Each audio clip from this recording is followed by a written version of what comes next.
cortos en la net. Hecho con Guaira.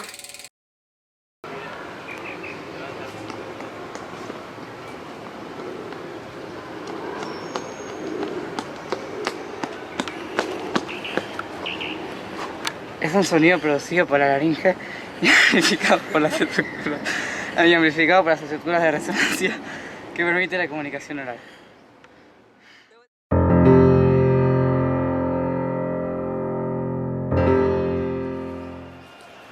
Es un sonido producido por la laringe y amplificado por las estructuras de resonancia que permite la comunicación oral.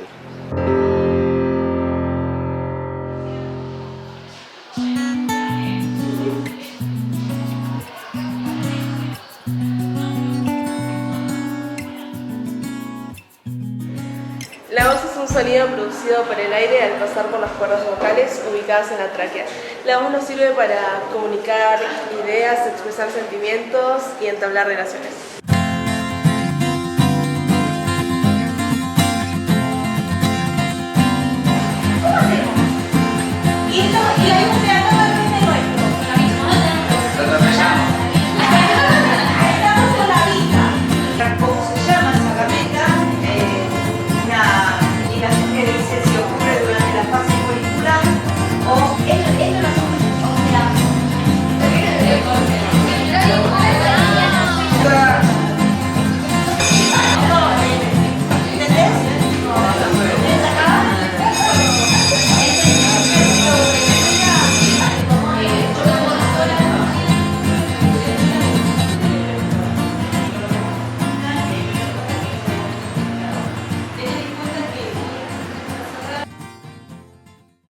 Cómo cuidar la voz tiene que ver con cómo fonamos.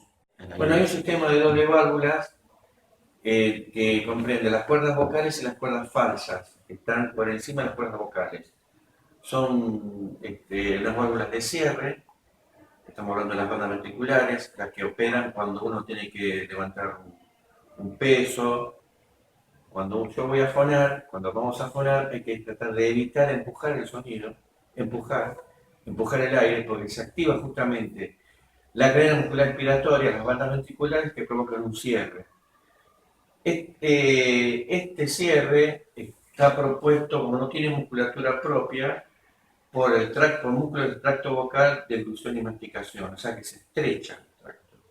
O sea, si yo estoy fonando, empujando el sonido, que sería intentando hablar, gritando, hay un doble mensaje, le está cerrando y le está cortando las cuerdas vocales poder fonar, porque hay toda una tensión muscular en el tracto vocal. Es un sonido producido por la laringe y amplificado por las estructuras de resonancia que permite la comunicación oral.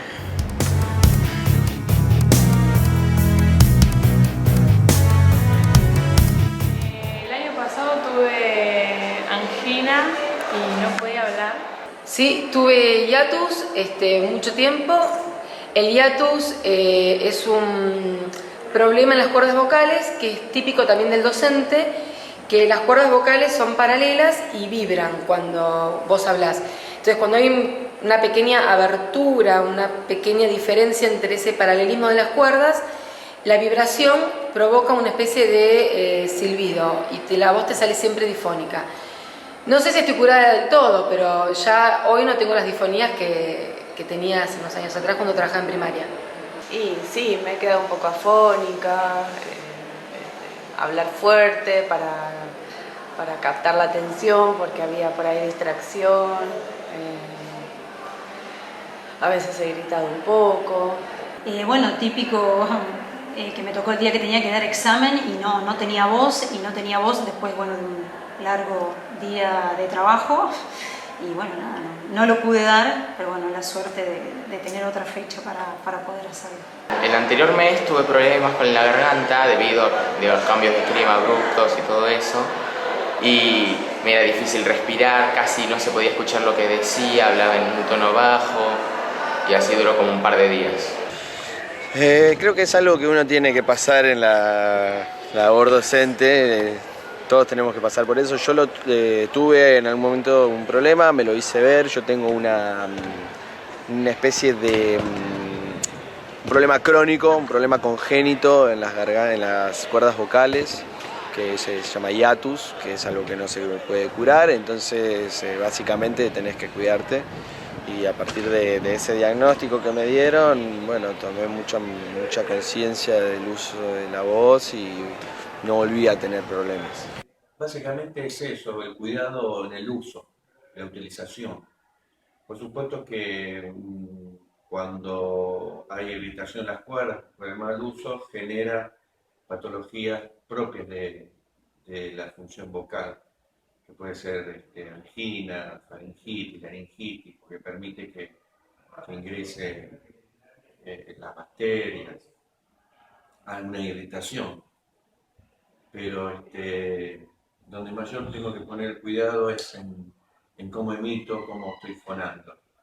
Una sola vez me quedé afónica, pero muy afónica, que no podía dar clases, que bueno, lo que hice fue sentarme en el escritorio y tratar de dirigir la clase, pero sin voz, pero no podía hablar, muda, sin voz, una sola vez me pasó. Tenemos algunos tips para cuidar, en el caso de la docencia, no hablar por encima de los chicos. En tal caso, en cuanto a registro, se habla sobre el tono de voz. Si estamos hablando, supongamos en un do, puede hablar en un re ante auditorio, porque así se protegen más las cuerdas, teniendo en cuenta que están vibrando con mayor tensión muscular.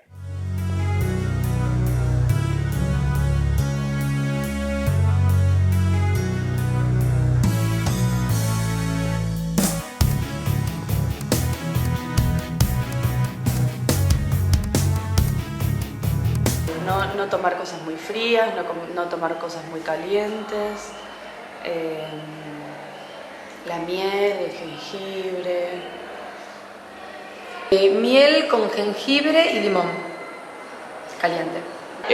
Lo único que conozco es el que me dice mi mamá, que es té con miel y funciona, es el único que sé. Sí, claro, el típico, el quemadillo le decían en mi ciudad, en Concordia, le decían quemadillo a un té muy caliente con miel y limón, cáscara de limón, miel, dentro de lo posible miel de eucaliptus.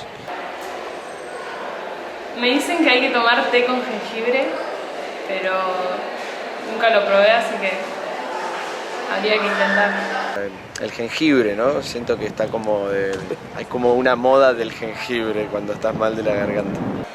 Recuerdo también uno de esos remedios caseros de la abuela, que es miel con limón y una gotita de aceite. Y bueno, también si me duele un poquito la garganta o noto que al final del día me forcé como demasiado, lo hago y no sé si es milagroso, pero hace efecto.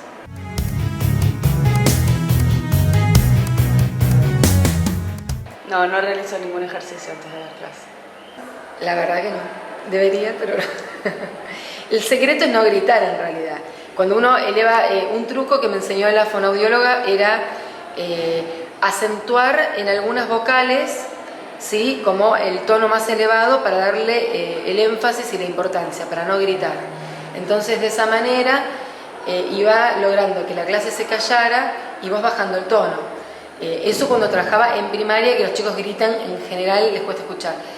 En secundario, para que se callen, pongo cara de perro, me callo la boca y cuando empiezan a callarse la boca, ahí yo empiezo a hablar. Así que trato de usar esas técnicas. No caliento, pero no fuerzo. En general lo que me pasa es que me he tomado el uso de la voz con mucho más calma.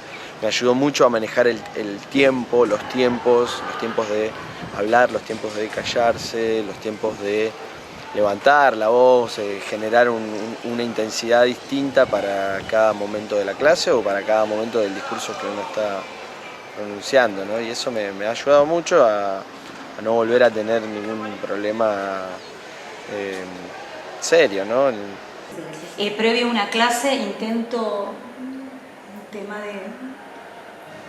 como un ejercicio así entero y de respirar.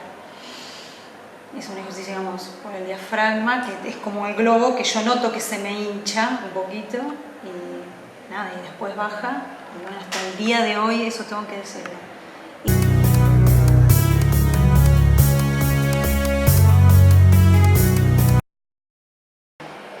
como el mecanismo que tenemos, la herramienta que tenemos para poder hacer algo, digamos, ¿no? Para poder incidir de alguna manera en lo que está pasando del otro lado.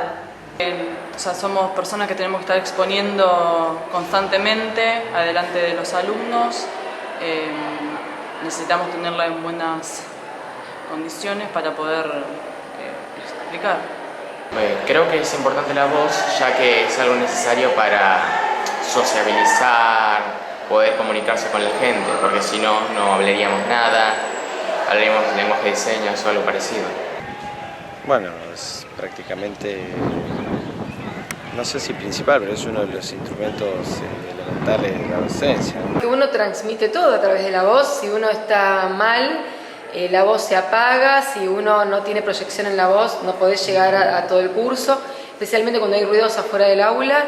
Y creo que con la voz uno transmite también lo que quiere decir y cómo lo quiere decir. Así que es re importante la voz. Eso es la comunicación básica que hay en el aula, a través de la voz, incluso no solo la voz del docente, sino la voz de los chicos, ¿no? Los conocemos a través de su voz. Entiendo que la voz es el instrumento que tenemos en el aula, ¿sí? Para poder transmitir aquello que queremos.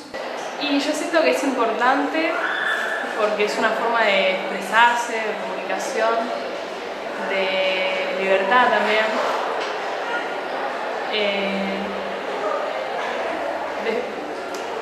de lucir sus sentimientos.